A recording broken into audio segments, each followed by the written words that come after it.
All right, we're back for part 2 of episode 21. I'm sorry for everyone that just cut off. It gave me no warning that we were about to be up. We are talking interior design with Lynn from Lynn Interiors.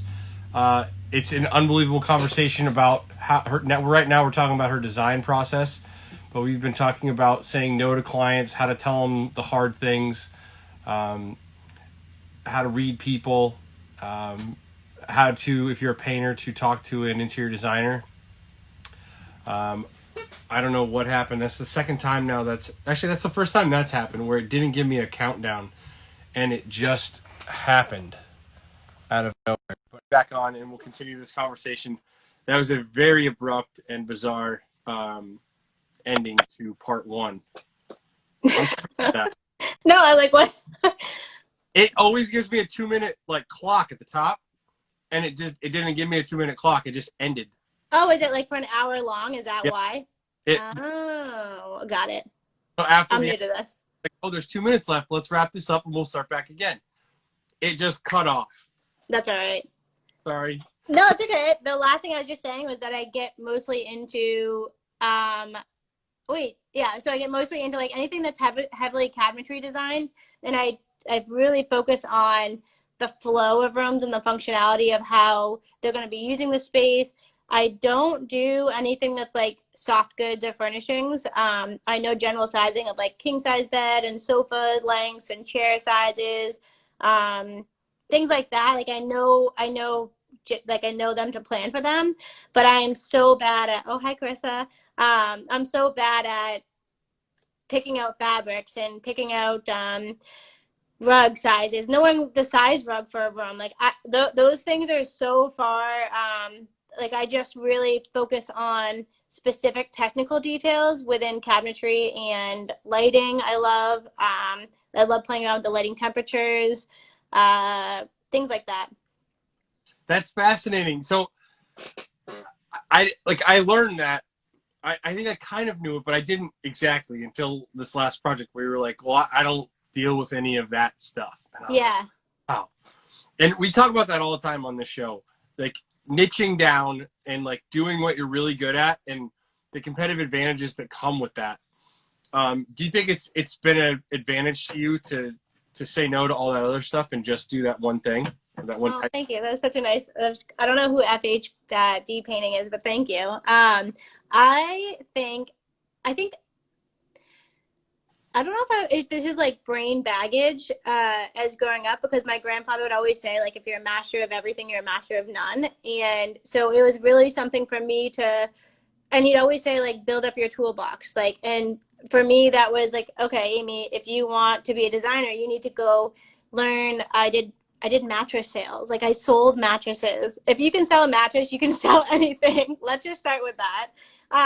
Then I did lighting layouts. I sold lighting for about 1.5 years, and then I did furniture showroom designs, which I do the little vignettes for them. I hated, but it got me familiar with different, a love seat size, a sofa, a king size bed. That's how I know all of these things. So I just became a master of what I was doing at that time. And then I worked for a restoration company that did mitigations when a home would flood or catch on fire or someone would die in a house or it was gross. There's a lot of crazy things that I saw. And I became a master of that. And any job that I worked for, I treated it as if it was my own company. And that's one thing that all my bosses in the past always said about me was I worked as if it was my own, and I had my name on the line. And then at one point, a builder was like, why are you working this hard for someone else? You should be working this hard for yourself. And that's when a light bulb went off, and I was like, let's do this. But so to answer your question, as I was writing my new website with another builder, and I was asking him for advice, and I was actually calling people too, saying, what are my strengths and what are my weaknesses? Start out with my weaknesses because I need to end on a happy note. So they tell me my weaknesses, and then they tell me my strengths. And then I was saying all these to Jeff with Sky House down in North Carolina, and I'm like, Jeff, I need help writing my website because I need to make it very clear that I don't do the furnishings and the decorator type things, because nowadays it's such a sensitive subject to be considered an interior designer versus an interior decorator. And I don't really think it is. I think you just say what you do, and your title is your title. As long as it's clear what you do. I don't care if you call yourself an interior designer and it's clear that you're doing interior design and the furnishings. But he was like, you're almost like an architect and a decorator having a baby. And I was like, oh my gosh, I really am. So on my website, I forget how it's like written. Actually, I will tell you.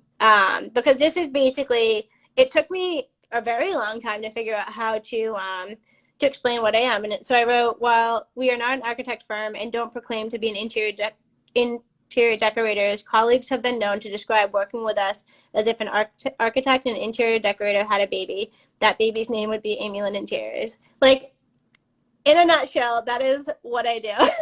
Yeah. Because I do dabble in the architect side, because I put together door and window schedules now, thanks to Jeff, and I put like interior door schedules and lighting schedules, lighting floor plans. So there's a lot of things that I do that typical decorators wouldn't, or maybe they do. But it's great to be able to kind of explain that I'm a mixture of both, but I do heavily focus on like the finer details. So then you have this decorators that you work with or refer to then to sort of fill in the gaps. Like, does a client have to do that, or do you kind of like, you must have a stable of people then, because that's always a gap in the.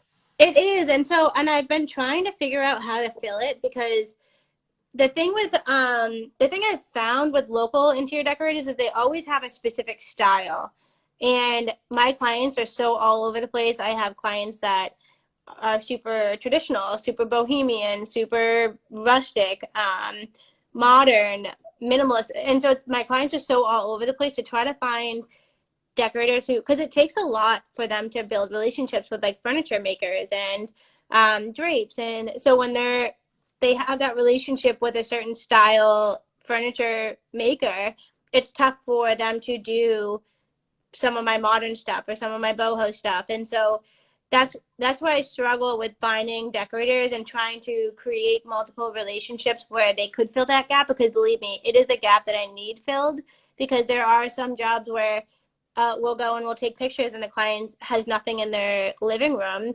and I'm like, oh, like, what happened? She's like, we can't figure out what we want. And I'm like, I just feel like I want to help them. And then when I do help them, I spend more time trying to find where to go and what to look for, because it's not second nature for me. When I have a client that says to me like, oh, I need help for a light in my dining room table, I'm like, got it. It's in my head. I know where to go. I know exactly what you can do. But with furniture, I spend so much time spinning my wheels that it's just not fun, if that makes sense. Cool that you just like, you know what you're good at and what you like and what gets you going, and you've like stayed in your lane.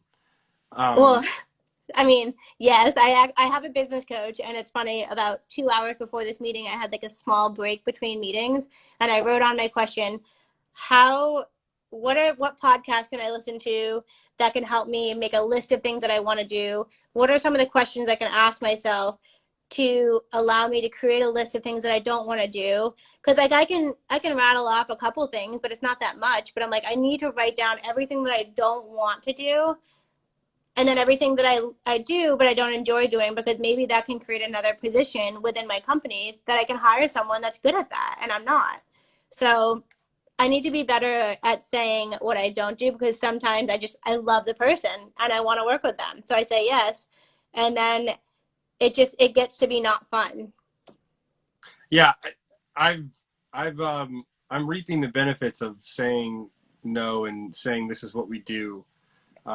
Finally, there's like definitely pain points. There's like, it's painful in the beginning, and now I almost get excited when it's a no, because it means like, oh, I just saved myself a bunch of time, and like we weren't a good fit.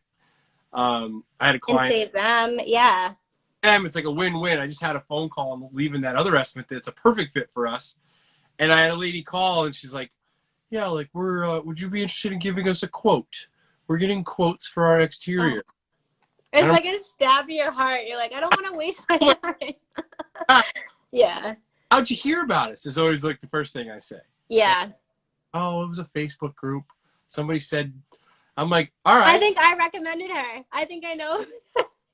Really? She wants to paint poke and pull cabinets. This was an interior, and they need to get it done now. And okay. I was like, oh man, I don't think we're going to be a good fit. So I said, like, we're going to be the most expensive and we can't do it till next year. And that was my way of saying no, essentially.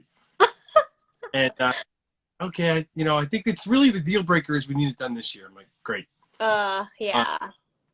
But yeah, when you start to like know what you're good at and what gets you going and make what you are really good at, it's like, why am I going to waste my time doing other stuff? Yeah, and I had a client that I'm working with Brian on, and she's been emailing me asking to help with like her dining room set and dining room and like a living room set, and she's like, can I just do that by 10 hours and have you consult with that? And I was like, yeah, sure. And then a week later goes by and I'm talking to my business coach and I'm like, he's like, why haven't you done this yet? Why are you not started on this? Like, it's been in your progress for a week and it's only a 4-hour commitment. What's going on? And I'm like, I just don't want to do it. I don't even know where to begin. And he's like, so then pick up the phone and call her that. I'm like, it really is that simple. Like, why am I over? Like, so I called Susan. I'm like, Susan, I figured I'd call you because I did her whole kitchen and we're moving into her master bathroom. And I was like, I don't want you to think that I don't enjoy working with you by any means by saying like, I don't want to do this. It's just not something that I'm good at. And I have relationships with like Rose Papar and Mitchell, Bob and Gold. Like, I have relationships with these vendors that you could go in and they gladly take your plans and like guide you in a good direction if that's like what you're looking for. I'm terrible at it, and I don't want to, and I don't want to like have you purchase 10 hours and then not get my energy that you got when we were designing your kitchen and when we're designing your master bathroom. And she was like, oh, sweetie, she's the sweetest woman ever. She's like, don't worry. She's like, I totally understand. I'm so glad you called and told me. Mark's just we're going to have to go back to the place and we'll work with them directly. The lady was super sweet. So I just didn't want to be stepping on your toes. And I'm like, oh my gosh, she was doing that out of respect for me. She didn't want to like work with the designer at the store because she thought that she would be offending me. And I thought that was the sweetest thing ever. But it goes back to what we first talked about, is communicating, how to communicate and how to have those hard conversations with your clients. And they can sense when the energy is not there. They can sense when they're pushing you in a way where maybe you're not comfortable, or they can also sense when you're bullshitting too. And that's one thing that I'm terrible at doing. So I'm just like, I have no idea, but you know what? I promise you I'm going to look into this and I'll get back to you. Or I'll figure it out. Like, there's nothing that we've ever come across that we haven't been able to, and except for interior decorating stuff. Not going to figure that out.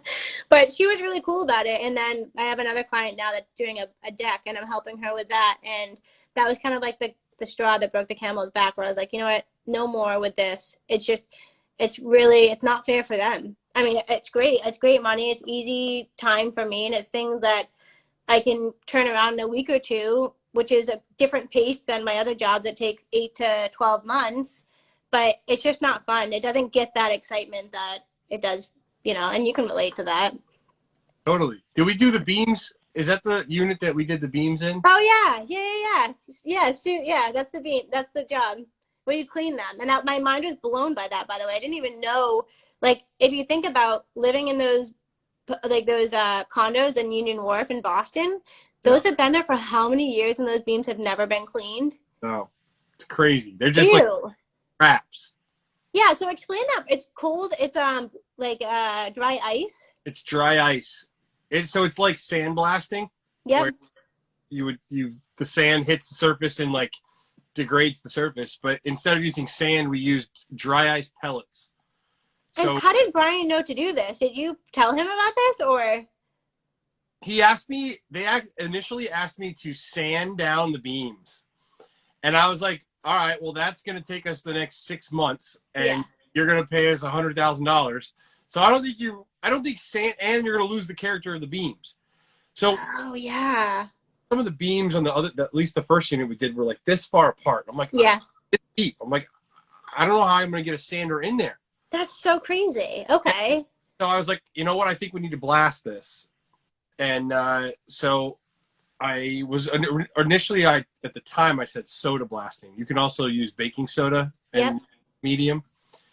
And then as I did some more homework, it was like, oh no, clearly dry ice is the best, because dry ice just turns into gas. So there's no like cleanup. Oh, So except for the layer of like crap. the dust we had to clean up the dust. It made a wicked mess. Oh my gosh. But still, we took out, I want to say we took like 50 or 60 pounds of material off that project. And we went through 4,500 pounds of dry ice. Cool. I don't know why more, and I don't know if this is like a direction that you want to take your business in, but like every unit in Boston that has exposed beams like that should get their beam. Like that was disgusting. Brian was sending me pictures and he's like, Amy, I don't know why we didn't do this on the other unit. Like we painted between the beams black, but and they looked better. Like we were worried about the character being gone and like the rough spot, like the black areas, because it's dirt essentially that's caked in there that makes them look so like crazy and like rustic looking, but they look so good. Like the client was more than happy, and they're an older couple, so they're not wanting to breathe in hundreds of years of germs. Especially, I mean, it's just even now with the whole COVID thing going on, can't even imagine. Like, yeah, the first client had like, I think he had 3 or 4 HEPA like air cleaners in his house. Like in every room had an air scrubber in it, like the leg have as a personal use, because of all the dust that was coming from his beams.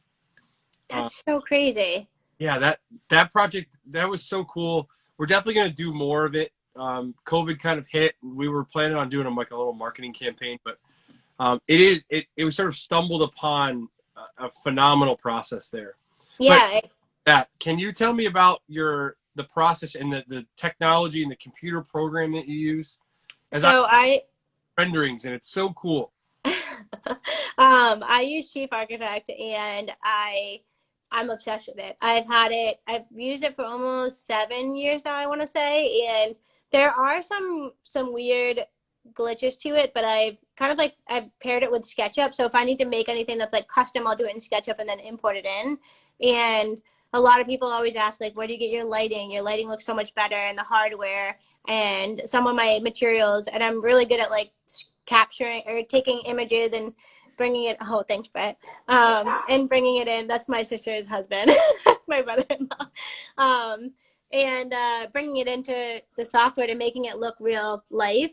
I think that there's a lot of room for improvement. I think you're your own worst critic, but I do want to make them look a little bit more realistic. However, my clients don't really demand for that. I think I just want to be able to like check it off the box to be like, okay, I have like, you can see like water in the tub, or I want to look just a little bit more realistic. So Chief Architect is what I default to. And then I also I just slowly switching over to a Mac, Keynotes a lot for my presentations. And the one thing I love about Keynotes is I can put an image on it, like a selection of a hardware, and then I can actually add a link to that image. So when you click on the image, the link pops up to the specs on it.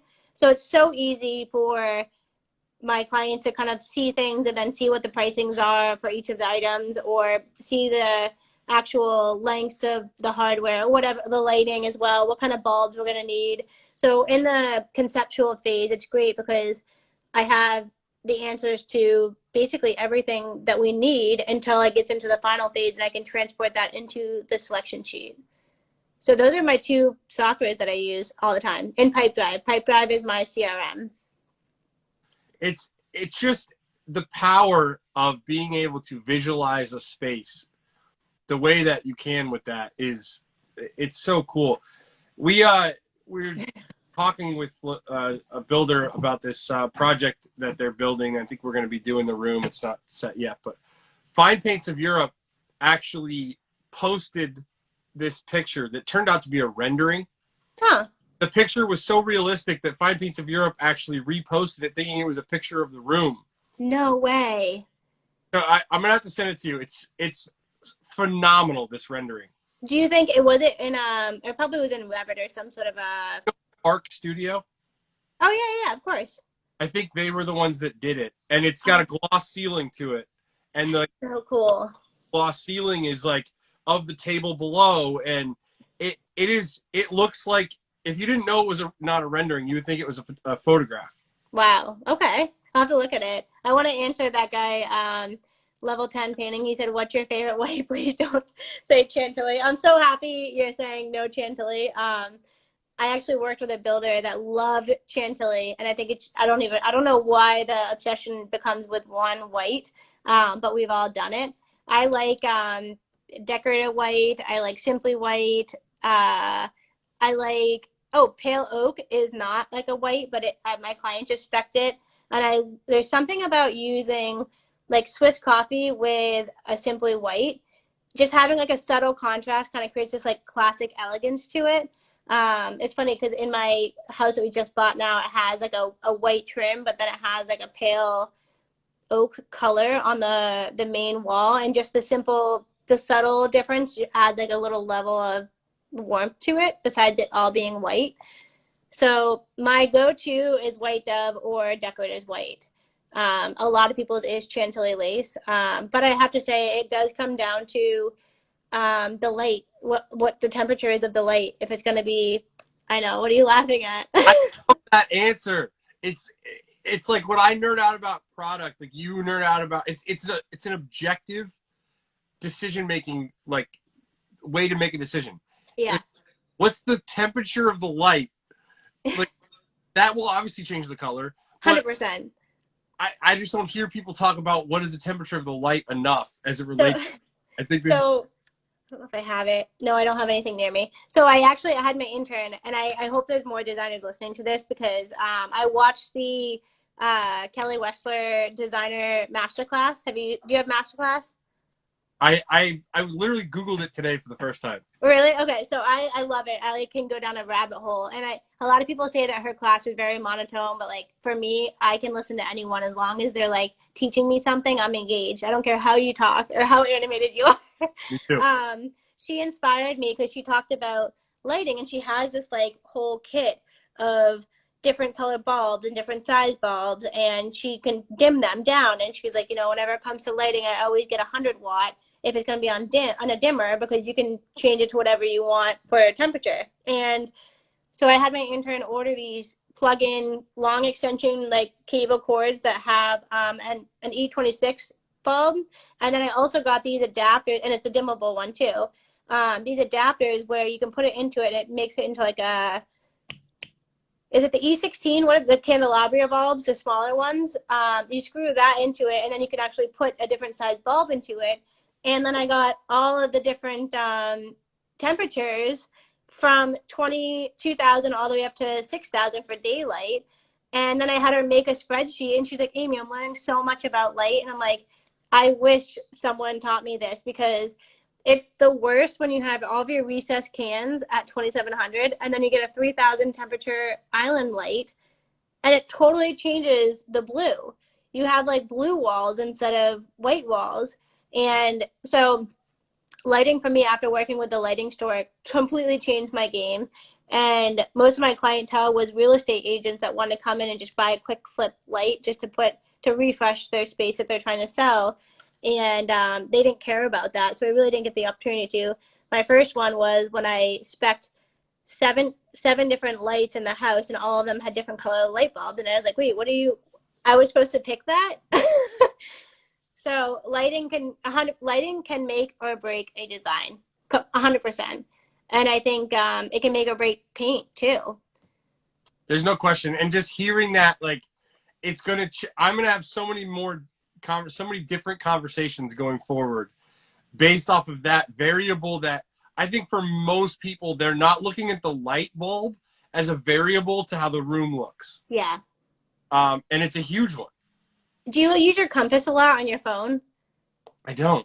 Okay, so I am addicted to it. When it comes to like sun rising and sun setting, it's so important to know like what windows the sunset rises on, what it sets on, because if this is a bedroom that's on like the sun setting side, like and they're doing a dark paint, it's going to feel extra dark in there if they don't have maybe a light that more lighting or too much lighting. They're going to want a lot more lighting because they're never going to have natural sunlight by the time they're in their bedroom. So it's just, these things are kind of like a and also to get into like feng shui, like which way your bed should face to get like to channel your energy and all these weird things. I don't want to sound like a complete weirdo, but I would say the sun's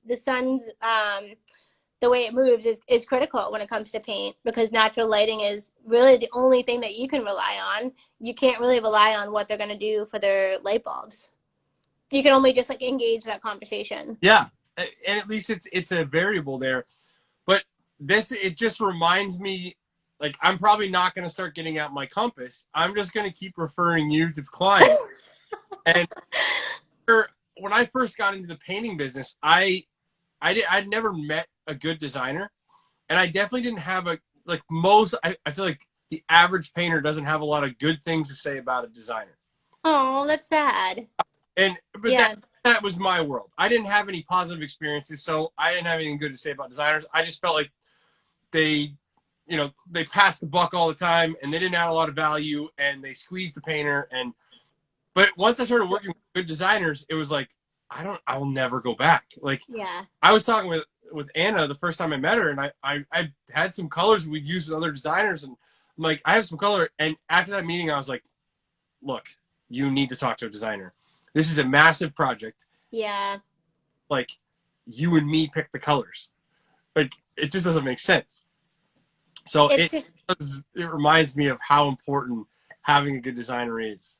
And also too, like, God forbid you picked the color and she didn't like it when it's all done. Guess who's going to be redoing it because you picked the color? Like, I don't have responsibility. And for a designer, it's like for example, like we went over all of the different options and why I'm picking that color. And I was like, okay, you're painting here.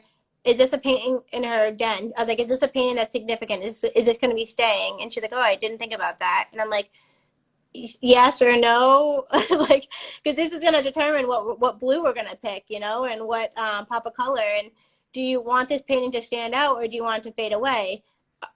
Are we going to be designing around this painting is what I'm asking. And like, at first it was like, no, I don't know if it's going to stay. And then as we're picking out a blue, she's like, you know what, that painting is going to stay. Like, we got that on one of our trips together. It's a very special painting. So yeah, we're definitely designing around that painting. So then they see the value in why we're picking the color that we're picking.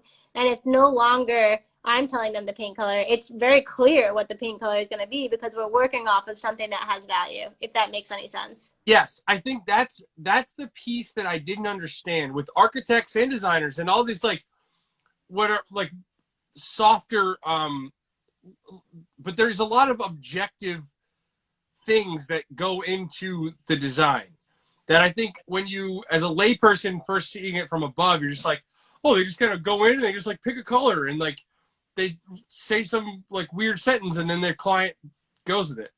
But really, when you like deconstruct it and you go back to the fundamentals of what are we doing in this space and why, and you do have a bunch of constraints that then leads you very clearly to the color. 100%. It's a beautiful thing. It's funny because when I first got there, she's like, Zach wants to do a black, then my husband wants to do like a black hood and a black island and this. I'm like, I get it. It's such high gloss paint is incredibly sexy. I know why they want it, but I'm like, it can't happen. Like you're gonna feel like you're gonna be a slave to your kitchen. And she just like, I know, that's what I was worried about. And your hood, like, I think we can pull it in with accents and make it look incredible. And what you're gonna do there is gonna be amazing. I can't wait to see that transformation. Yeah, it's gonna be awesome. So I don't want to get you in trouble, so we're gonna try to get you wrapped up. But we have a few questions that we ask everybody at the end of the show. So for you, it's going to be, you're not a painter, you're a designer. So we're going to ask you a DIY design tip. Oh, okay. So this is like, we just bought a post-spin beam colonial and I'm obsessed with it. Everyone's like, they never saw, I think because I have very clean line designs, people don't know my own style because I've never designed my own home. But for my own home, it's very much Maine, like where I grew up. And a cane, like I said, was very close to my heart. So we have these 3-panel closet doors, and there's like a raised frame with like a raised panel in the middle. I'm knocking the raised panel out and I'm putting cane in there, and those are going to be our closet doors. And I'm so excited about it because it's just going to like, it's going to remind me of like good memories, but also look really, really nice for the closet. You have a chair that's caned in the back. Is that right? Is that what caning is? Oh, yeah.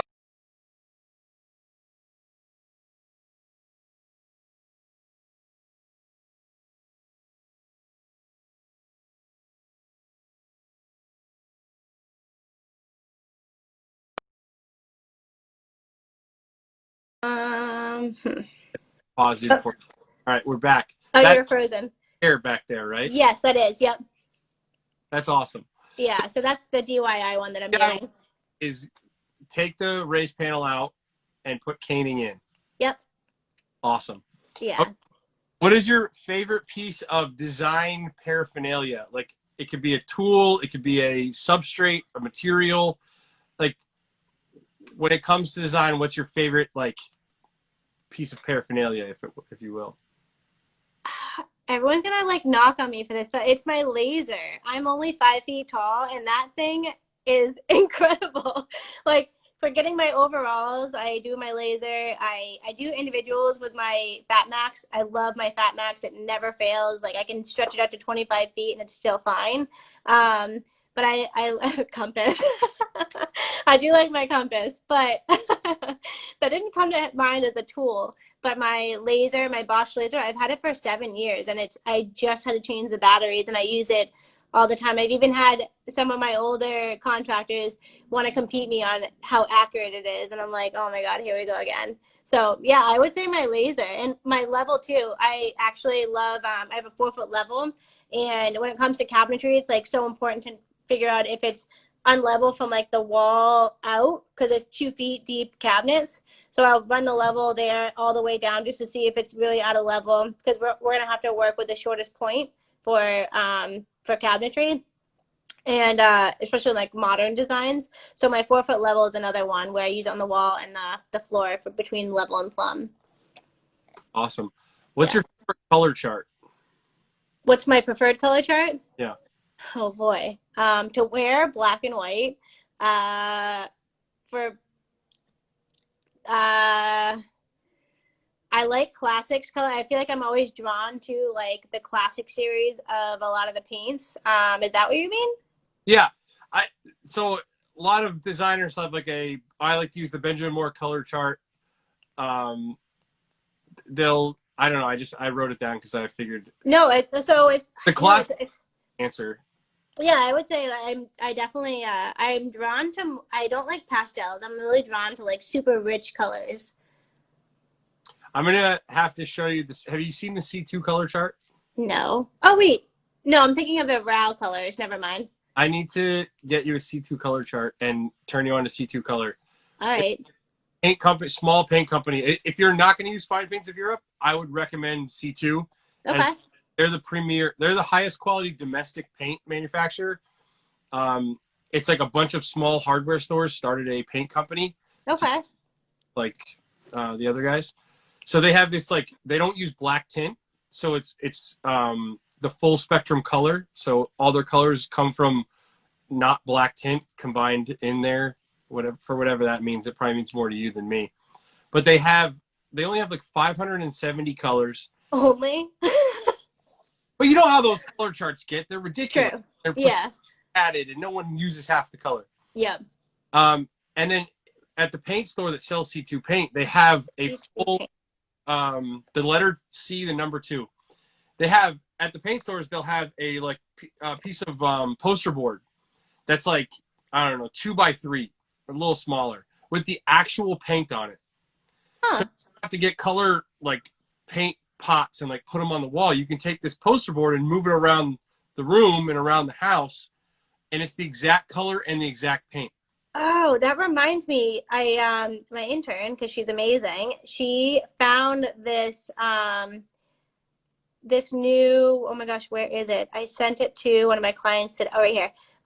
It's this new thing that you can go on and buy stickers of paint. It's called peel and stick paint samples. It's called Samplize, SAMPLIZE.com.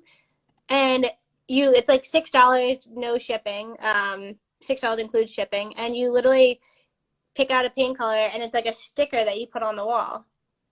Have you heard of that before? I've heard of it. It's pretty cool. So I'm like, it seems like it'd be nice to, it ships within 24 hours, peel and stick application, no cleanup, no wasted material, no storage. Yeah.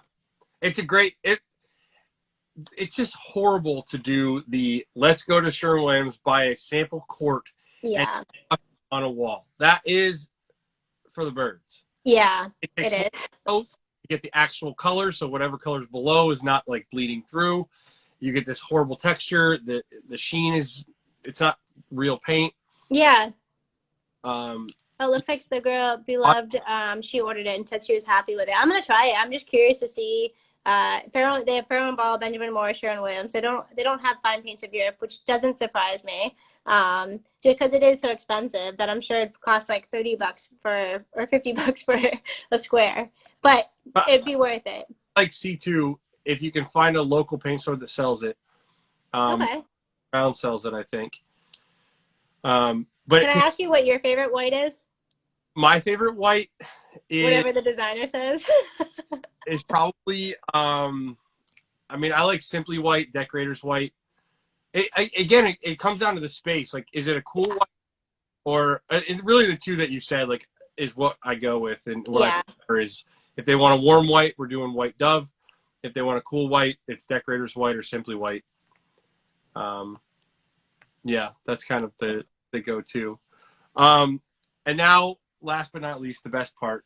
Give us your like worst horror story. You've just shown all of this like expertise. Everybody has to respect you. So now we need to humanize you by pulling you down to our level. Embarrassing story. Gosh, I don't know if anyone follows me, but I used to do Mistake Mondays, and I probably should just bring them back. Good. I make a lot of mistakes, but I learn from every single one of them.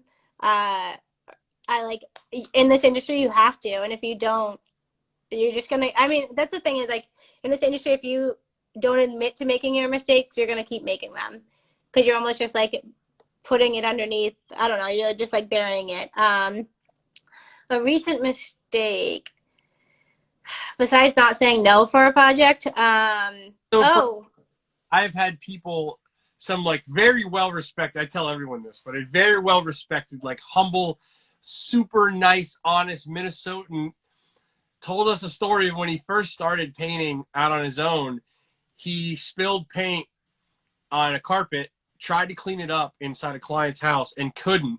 And he ended up moving a piece of furniture over the top of that section of carpet and moving on. And it's haunted him his whole life.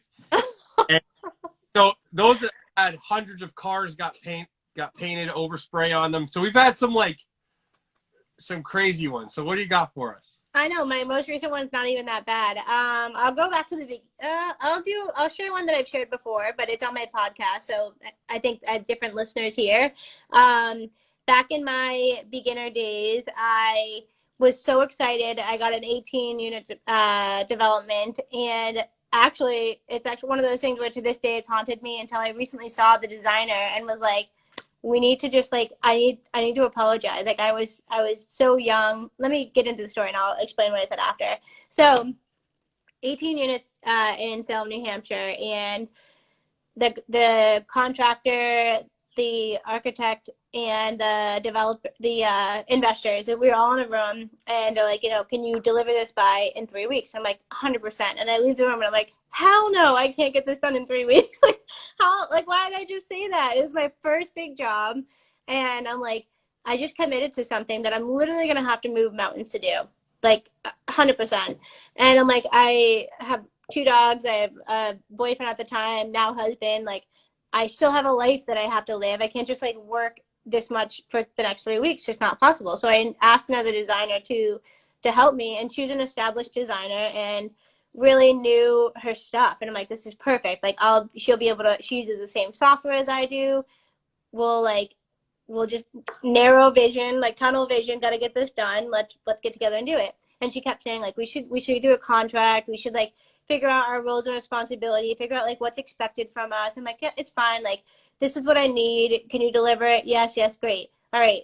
Comes time to do presentation, and there's revisions, and then there's like a personality clash where they're like, we really thought we were only working with you, and you know, if you're going to bring on other designers, then we need to have their insurance and all these other things. And I'm like, oh my God, I was just trying to like meet a deadline.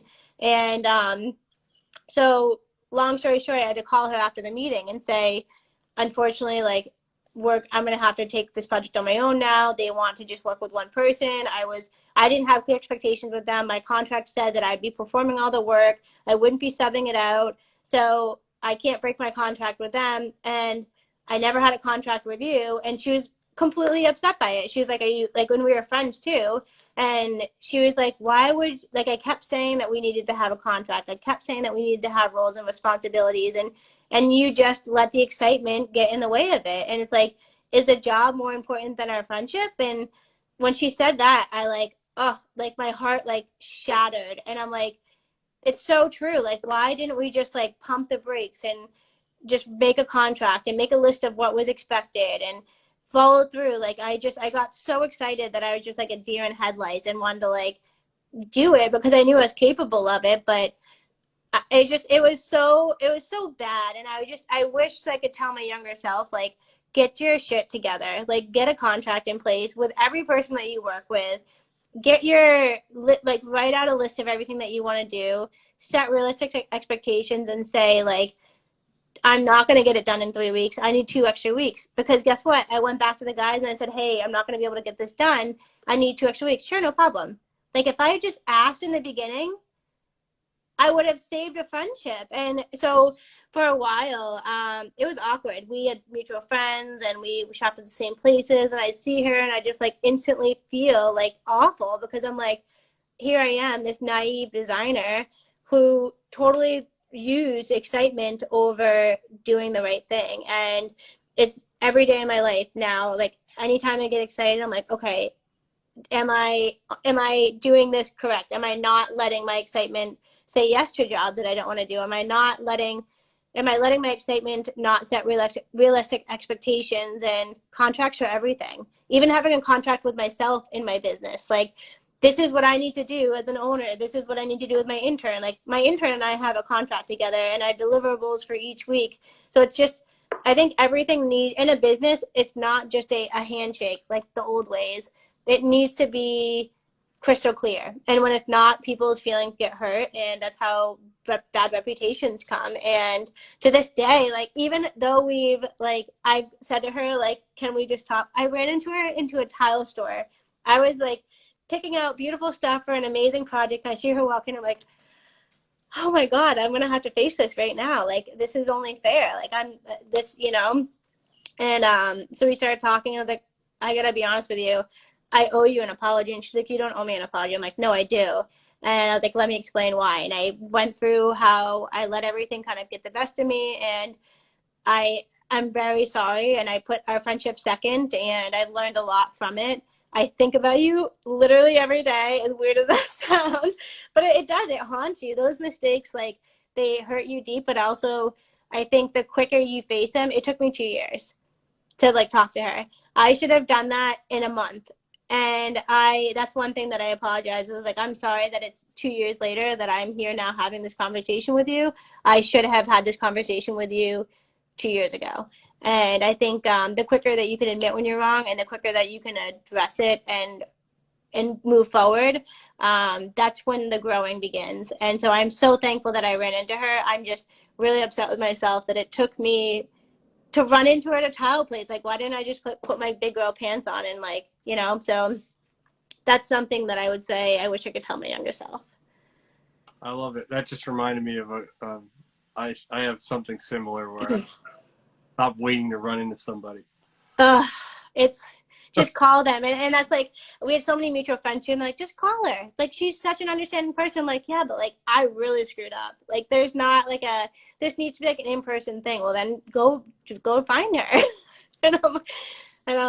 So yeah, that's, it actually feels good talking about it now, because on the podcast too, and I talked about it, a lot of people reach out to me and they said, like, thank you. Like that's kind of pushed me to make that call. But if I was on the flip side and someone else did that to me and they ignored me for 2 years, there is no way if I saw them in the store, I'd be turning right back around. Like, so I think it just says a lot about your character. And unfortunately, I was not in the right place for 2 years. And I was really caught up in the grind of things to really pay attention to good relationships. And I think in the end, relationships are what you have at the end of the day, no matter how beautiful your projects are. It's all about, is my client still a friend?